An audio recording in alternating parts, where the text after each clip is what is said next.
नमस्कार बंधुरा आज आपनादेर साथे शेयर करते चलेछि तेल मशला छाड़ाई भेंडी रेसिपि। आपनारा प्रथम थेके पुरो भिडियोटा शेष पर्यन्त देखते थाकुन। भिडियोटी भालो लागले एकटा लाइक दिए पाशे थाकुन ओ बंधुदेर साथे शेयर करे दिन। चलुन ताहले शुरू करी। तो देखुन तार जन्य प्रथमे आमि भेंडिगुलो जल दिए भालोभाबे आगे धुए निচ্ছি।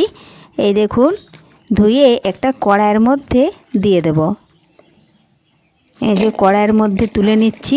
তার আগে যদি কোনো বন্ধু আমার চ্যানেলে নতুন হয়ে থাকেন চ্যানেলটি সাবস্ক্রাইব করে বেল আইকন হলে সেট করে দিন সবার প্রথমে আমার এই রেসিপি পেতে।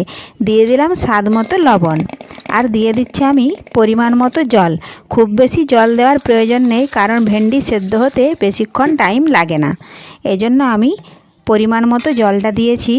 এই দেখুন এখন কড়াইটা গ্যাস ধরিয়ে বসিয়ে দিয়ে 3 থেকে 4 সেকেন্ড মতো আমি একটু আঁচটা বাড়িয়ে ফুটিয়ে নেব, তাহলে ভেন্ডিগুলো ভালোভাবে সেদ্ধ হয়ে যাবে। দেখুন বসিয়ে দিয়েছি আর ভেন্ডি সেদ্ধ হতে বেশিক্ষণ সময় লাগে না।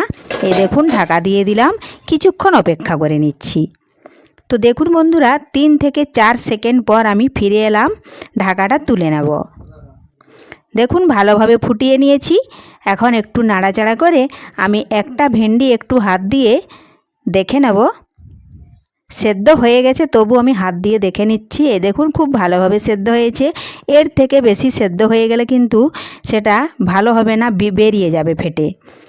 তো দেখুন এখন আমি কড়াইটা ধরে নামিয়ে নেব। এই দেখুন কড়াইটা নামিয়ে এই জল থেকে ভেন্ডিগুলো আমি অন্য একটা পাত্রে তুলে নেব। তুলে আমি বেশ কিছুক্ষণ একটু ঠান্ডা করে নেব। আর এখন কিন্তু আমাদেরকে এইভাবেই খেতে হবে কারণ আমাদের এখন ওষুধ চলছে, তেল মশলা কিছুই খাওয়া চলবে না। এই দেখুন তুলে নিয়েছি আর জলটা দেখুন কতটাই সবুজ বেরিয়েছে। এই জলটা ফেলে কড়াইটা ধুয়ে নিয়ে আবারও অন্য কোনো সবজি বসিয়ে দেব, আলু পোস্ত বসিয়ে দেব। বেশ কিছুক্ষণ ভেন্ডিগুলো ঠান্ডা করে নেব। ঠান্ডা না হলে হাত দিয়ে কিন্তু মাথাগুলো আর শেষটা একটু ভেন্ডির কেটে নিতে হবে, আর গরমে গরমে কিন্তু কাটা যাবে না।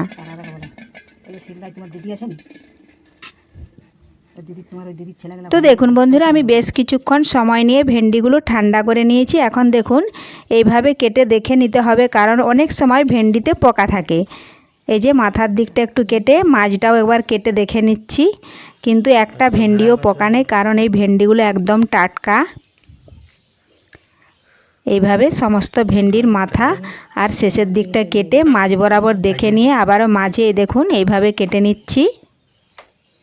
সিদ্ধ হয়েছে, সিদ্ধ ভেড়ি খাওয়া ভালো, ভেড়ি খেলে হাড়ের ক্ষয় হয়নি, ওই জন্যে আমি প্রত্যেক দিন একঘেয়েমি ভালো লাগছে না সেদ্ধ সেদ্ধ, এই জন্য একটু ভেন্ডিটাকে এইভাবে বানাচ্ছি।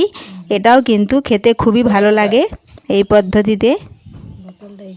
আর ভেন্ডির সাথে তেমন কিছু দেব না, যারা আপনারা ঝাল খেতে চান তারা ঝালটা দিতে পারেন, কাঁচা লঙ্কা কিংবা শুকনো লঙ্কা।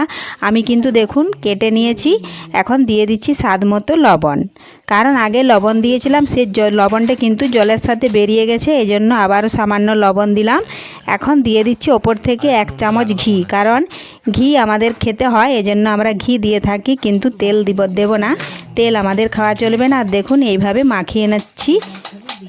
লঙ্কা যারা খেতে ভালোবাসেন তারা কাঁচা লঙ্কা কুচিয়ে দিয়ে দিতে পারেন, আমি এখানে লঙ্কা দিচ্ছি না কারণ একেই সেদ্ধ সেদ্ধ খাওয়া হচ্ছে, এরপরে যদি লঙ্কা দেওয়া হয় তাহলে হয়তো অসুবিধা হতে পারে, পেটের গন্ডগোল, এই জন্য লঙ্কা না দিয়েই দেখুন মেখে নিয়েছি। তো তৈরি হয়ে গেল দেখুন ওসোজ বাড়ির ভেন্ডি ভর্তা। রেসিপিটি ভালো লাগলে লাইক শেয়ার কমেন্ট করবেন। ধন্যবাদ। ফিরে আসবো আবারও নতুন কোনো রেসিপি নিয়ে।